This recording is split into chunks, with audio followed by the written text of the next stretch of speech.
So we've all talked about China being a kind of a key word here for today, and certainly late last week. As far as action for China, of course, we showed this chart at the conference. We made the point that last year, at least, the 2009 growing season and during the 2010 marketing season, the trade was interested in China buying corn. And obviously, because at that point, production actually fell below consumption. They were drawing down stocks. At this point, the latest number for this past fall's harvest was 168. I also want to point out that about a week and a half ago, the U.S. attaché to China put out his own estimate for production. He said 162 to 163, which, as you can see, is actually right where consumption is at this time.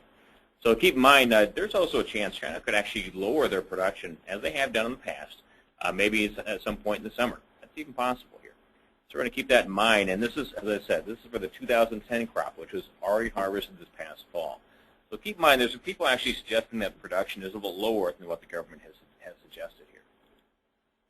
As far as what they've imported in each year, these are September through August numbers for most of these months. And, of course, here's the year-to-date number.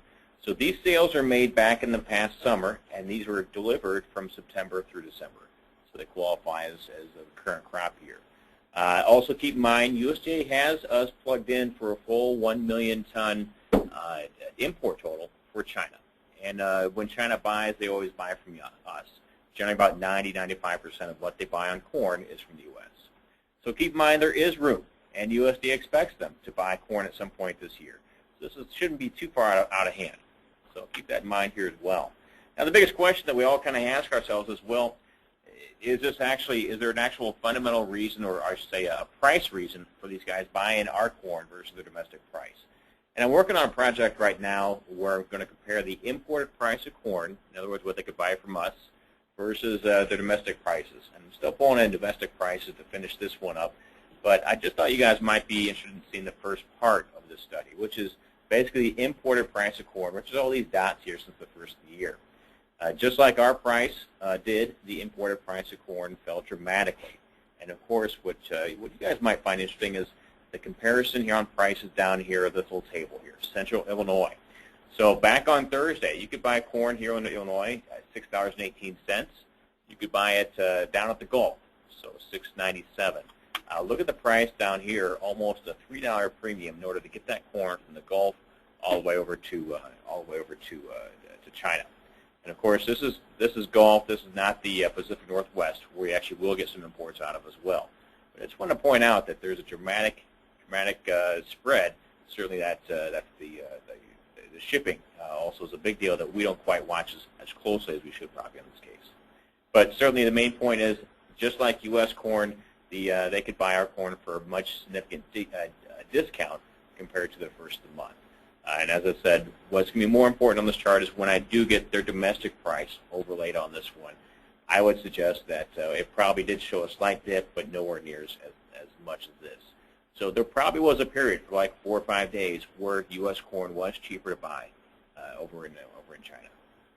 So we'll keep that in mind and let you guys know how the rest of the study kind of works out. Also of interest here, we've got a collection of acreage estimates right now.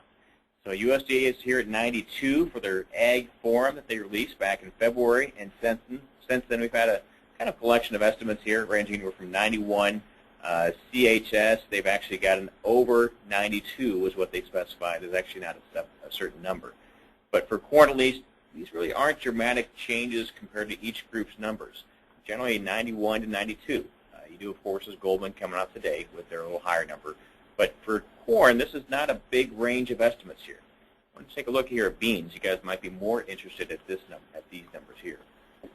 So USDA Ag Forum said 78 million acres for beans. We got University of Missouri came out the exact same thing. We started the trend of lower bean numbers. In fact, look at our number 77, just over 77 here. What's interesting to see, and we didn't quite realize this just by looking at the numbers, but look at this sharp drop here on the chart from the last 2 numbers. These guys here at this 75 and change level. So it's kind of interesting, and these are the guys, or at least Goldman is one of the guys who are saying that the tightness actually this coming year may not be in corn. Maybe it's going to be more bean focused. And I can agree with these guys in the idea of, you know what, if we didn't have double cropping, these are the type of numbers we'd be seeing this year, this lower, certainly lower acreage plain. However, with double cropping, you know, we're getting 4 million extra acres in winter wheat. About 1.5 million of that's going to be double crops, so that puts us right back at near these levels here. So bottom line, I just want you guys to see that there are groups out there saying that beans may actually be the crop to get a bull rally here this coming year, and see why they're starting out with that type of viewpoint here. Also supporting beans, we've got some rains here. I just want to point out the number 3 and number 4 states, number 3 and number 4 for soybean states in Brazil. These guys, Goiás, 12 inches of rain since the first of this month. 12 inches in 21 days. Quite a big deal. Mato Grosso do Sul, number 4, I believe they are, almost 15 inches of rain since the first of the month. So I want to point out that we do have some harvest delays going on right now.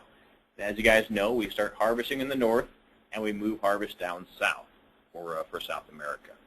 And Mato Grosso, these guys here, they're about 70% complete already.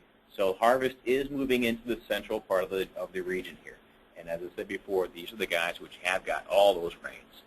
The south looks to be doing just fine, but as far as the center, where most of these rains are focused, certainly will have some harvest delays for the next few weeks. So those are supportive things here. I also want to point out here something for wheat, which is also a nice little deal here. Last week in the meeting, we mentioned that corn has about a 15% higher feeding value than wheat. So it should be, so wheat should be priced about 15% higher than corn. If you take wheat minus that adjusted corn price, you come up with basically is wheat overpriced or not. And just want to point out that we're still underpriced on wheat compared to corn by full 60 cents. So I just want to point out that we're kind of driven up by corn's kind of driving the market right now, a lot of exciting things, the whole China issue. But I want to point out that if corn's going up, even if the wheat fundamentals don't change, wheat certainly has to make up some of the ground on the upside as well. They're not going to let this tremendous discount get much worse here. So even if you're not bullish on wheat, if you're bullish corn, you got to be bullish on wheat right now here. So wheat will be dragged up by corn because it is still severely underpriced according to corn. We're close to the same levels from back in. And Brian just made a point, well, how about this back in 1996? This is 68 cents back in 96. So we're actually very close to the same levels there. Jim had a question here. If you're going to buy wheat, which month would you buy? And Jim said, well, which month are you going to buy here if you're going to buy wheat? Are you going to buy this? And this one right here, this is using the May. In fact, this is using the May contract here. But either one would be fine. I'd be happy even to buy this new crop, buying a July contract even. At this point, we're all waiting on spring rains to determine what the actual yield is, but I don't think it matters.